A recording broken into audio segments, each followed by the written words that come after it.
So I want to take a couple minutes and kind of talk about the idea of confidence. It's probably one of the areas in sports psychology and mental skills training that I get asked about the most. And one of the things about confidence is I really try and portray that it's situation specific. So instead of the overarching theme of confidence, it's more self-efficacy. And with self efficacy, you can have certain areas of your performance that are really good, and we need to draw attention to those positive things. I had a conversation with a golfer, and we try and talk about three hole segments and stuff like that. And he talked about, my confidence is just not there. And when you really look at him achieving what he wanted to do in those three hole segments, his confidence should be there because it was only one really bad whole segment that he got into some trouble and stuff like that. But we as athletes tend to view confidence as this overarching theme, and it's easy, if we do really well and we get points and stuff like that, or we shoot the score that we want, to say that we have confidence. But I think it digs a little deeper than that. I had another athlete tell me, and she talked about her coach not giving her confidence. And the unfortunate part of that is that it's not really the coach's job to give the athlete confidence. And we talk a lot about the victim loop or the accountability loop. We tend to feel victim to things when they don't go our way. We tend to, blame equipment or blame parents or blame coaches. And I really try and talk to a lot of my athletes about the accountability loop and, recognizing what's going on, being aware, challenging yourself, creating self-awareness, learning from it, taking action. And mental skills is a daily process. Confidence is a daily process.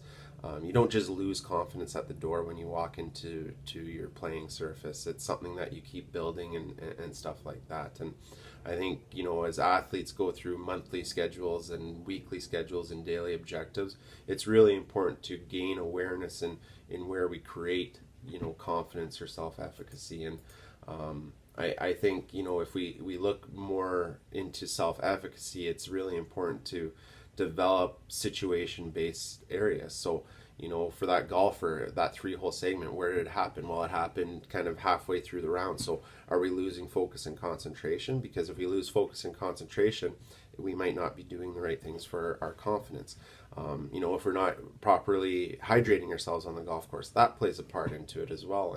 And the domain of high performance is very difficult, and I think it's important to kind of break down certain areas and not just say, well, I lost my confidence.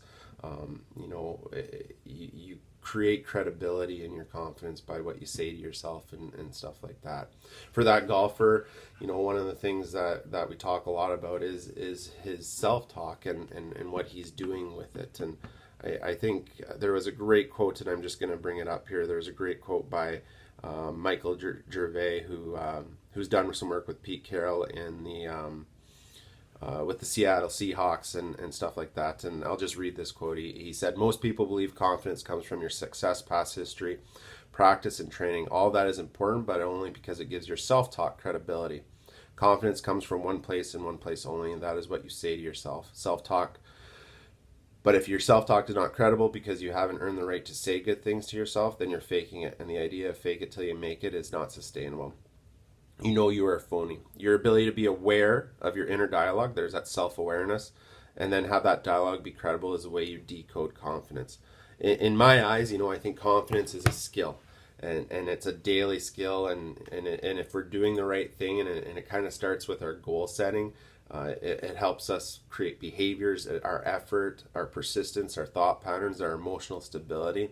All that can start through a constructive goal setting process. And I think when we look at our confidence or our self-efficacy, where does it come from? It comes from what we've accomplished in the past. One of the first things when I start working with a new client is I talk, what's the best moment that's happened in your sporting life? And we've all had them, and we just don't draw enough attention to it. And social persuasion, it could be some of your self-talk, and all of these things create thought patterns and our emotional reactions and our behavior as well. So I think it's really important to look at our goals and our commitment to our goals on a daily basis to create credibility. And sometimes, we can fake it, and faking it gets us from point A to point B, but it definitely doesn't get us the whole journey. And high performance is a journey, and I think it's important that our athletes understand that. So one of the things, for some of my hockey players that we talk a lot about in the off season is what are we doing on the mental side of things, on the physical, nutritional, on the technical, recovery, and then, fun, relaxation, sleep, and stuff like that. And what does our day look like? And we have 168 hours in a week, 24 hours a day. We're sleeping for some of those. We have prior engagements with other things. Some athletes still have full-time jobs and stuff like that. So if we can break down our week and say, hey, you know what, I'm going to spend really 20 minutes on some visualization, maybe an hour and a half on some lower strength, maybe some work on my hand-eye, 10 hours of sleep, family time, we start creating that credibility that Michael Gervais talks about, and